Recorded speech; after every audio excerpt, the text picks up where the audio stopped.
القدرة الشرائية ما بقاتش، القدرة الشرائية تدهورت. إلا اللي يبغي ينكر الواقع. الأسعار ارتفعت بنسبة قوية جدا. اللحوم حسبت حتى اللحوم البيضاء ما يقدرش يختار بها المواطن. الخضر والفواكه الانتاج نتاعنا صبحت صعبة المنال.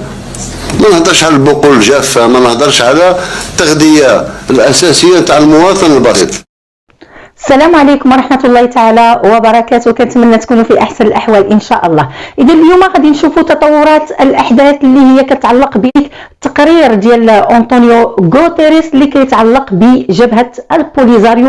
كبرنات الجزائر فقدوا البوصلة تماما بعد ما شافوا تسريب ديال وثيقة من تقرير ديال الأمين العام للأمم المتحدة أنطونيو غوتيريس، لكن مع ذلك مواقع تابعة للنظام العسكر تتخرج بتصاريح ما عندها معنى. الأمين العام أكد أن المغرب غادي في الإطار الصحيح وما عمل حتى خروقات، وأكد أن بعثة المينورسو شاهدة على اللي داروا البوليزاريو في معبر القرقرات. جابوا العتاد العسكري وبداو كيقطعوا الطريق على المغاربه اللي غاديين لموريتانيا، حبسوا الكاميونات كيف كتعرفوا وداروا حاله فاش دخل المغرب وحط القوات المسلحه ديالو هربوا بحال الجراد. وهذا من بعد كذلك ما نبهاتهم بعثة المينورسو وقالت لهم راه هادشي اللي كديروا راه اسمه خرق للقانون، قانون وقف اطلاق النار اللي تم الاتفاق عنه سنة 1991. بعد هذه الأحداث هذه بمنطقة القرقرات، ومن بعد ما تم تعيين مبعوث جديد اللي هو دي مستورة، كتخرج الجزائر الداعم الرسمي للجبهة الكرتونية، وعلى لسان المتحدث الرسمي باسم وزارة الخارجية ديالها تدعو المغرب إلى سحب قواته من المنطقة العازلة بالقرقرات باش نقدروا نلقاو قالك حل للنزاع.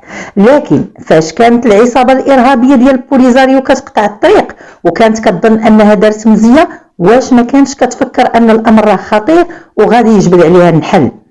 فالجزائر والجبهة الوهمية وصلت لمنعطف بدات فيه الحقيقة كتوضح أكثر وأكثر، خصوصا أن الأمم المتحدة وضحت كل ما كيجري بالمناطق الصحراوية من انتهاكات للجبهة الوهمية، وأكدت على دور الجزائر الداعمة للبوليزاريو في هذه الأزمة.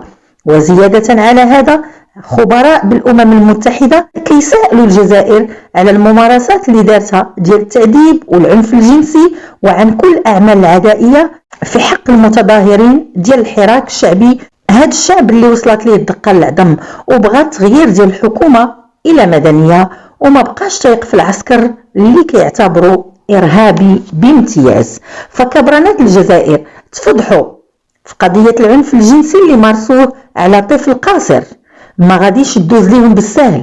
فالمفوضية السامية لحقوق الإنسان نشرت على الموقع الإلكتروني الخاص بها رسالة جديدة موجهة إلى سلطات الجزائر، وتم تذكير الحكومة ديال العجزة بضرورة منع التعذيب والمعاملة القاسية والمهينة واللا إنسانية. كما تطرق الخبراء لقضية اعتقال بعض الشباب ديال الحراك من قبل الأجهزة الأمنية الجزائرية بعد المشاركة ديالهم في مظاهرات سلمية نظمها الحراك. فالجزائر تمر بأحلك أيامها، تتوالى عليها الضربات من كل ناحية بسبب الخروقات، بسبب العنف والقمع اللي كتمارسوا على الشعب الجزائري. أما مخيمة تندوف فهي تعيش في محنة بسبب النظام القمعي الفاشل اللي كيمول الحركات الانفصالية على ترابه وكيفوض لها السلطة باش تقوم بمراقبة صارمة على سكان المخيمات. في بلد القوة الضاربة كيعيش سكان المخيمات في ظروف هشة كتفتقر لأدنى شروط العيش الكريم، رغم أن الجزائر كتلقى مساعدات كتعد بملايين الدولارات، وهذا الشيء هذا منذ 45 عام، لكن كتصرفها على الميليشيات وعلى السلاح، وهذا الشيء كله باش تهاجم المغرب. ثم أن الأخبار الواردة في كل مرة وحين أن المغرب يستفز القوات الجزائرية بالحدود فهي مجرد أخبار مغرضة لا أساس لها من الصحة، لأن وفد مغربي أكد أن الوكالات الأممية الموجودة بالميدان وبعثة المينورسو المسؤولة عن مراقبة وقف إطلاق النار كتشهد على أن الوضع في الصحراء يظل هادئا ما عدا الاستفزازات اللي كتقوم بها الجبهة الكرتونية. أما من جهة المغرب فالمغرب ضابط الأمور ديالو وما كيعمل لا استفزازات ولا يحزنون. فالقوة الضاربة، وعلى لسان الناطق الرسمي للحكومة العسكرية عمار بن الحيمر يقول أن الجزائر تتعرض إلى حملة إعلامية شرسة من طرف المغرب وإسرائيل، لكن اللي مطلع على الإعلام فكيتبين ليه بأن الجزائر هي من تشن هجوما شرسا وممنهجا على المغرب، هي من تحاول شراء الذمم لمحاولة زعزعة استقرار المغرب، هي من تستفز المغرب بأعمالها العدائية في الحدود قرب تندوف وفي الحدود مع موريتانيا. ثم أن العمامرة اللي كيجري وكيجاري بإفريقيا لينفث سمه ويزرع الفتنة بين بعض الدول الإفريقية ضد المغرب، فما كانش من العاجزين ومشى هاد المرة لإيطاليا وحاول باش يقنعها باش تحضر الجبهة الانفصالية لمنتدى إيطاليا إفريقيا اللي انعقد يومي 7 و 8 أكتوبر الجاري، لكن العمامرة فشل في إقناع إيطاليا بهذا الخصوص، وإيطاليا كانت ذكية لأنها خدت النصيب ديالها في هذا اللقاء هذا من الكعكة ديال الغاز، فما مشى ليهاش هذا اللقاء هباء منثورا، ولكن كانت هي الرابح الأول والأخير في هذا اللقاء. فبينما العمامرة كيتلقى الفشل الذريع في هذه القضية هذه، فإن المغرب كيخدم وفي صمت.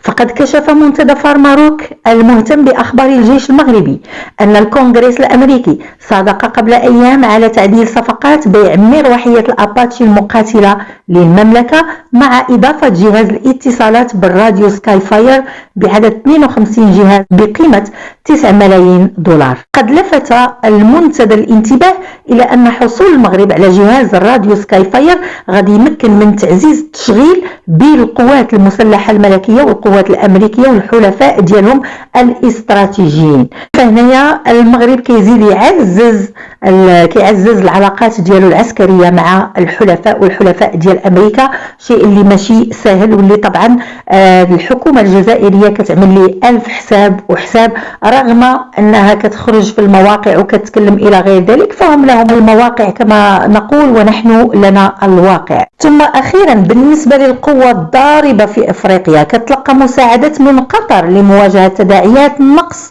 في الأكسجين بالمستشفيات.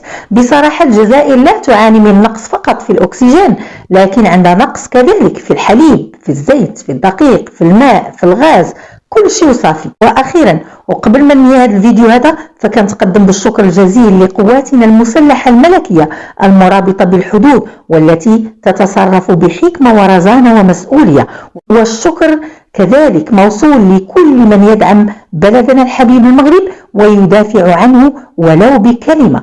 كانت هذه هي المحاور ديال هذه الحلقه هذه، كنتمنى ان الفيديو يكون نال الاعجاب ديالكم، اذا فما تنساوش انكم تدعموه باللايكات ديالكم، بالتعاليق وبالبارطاج كذلك على مواقع التواصل الاجتماعي. ما بقى لي الا نقول لكم السلام عليكم.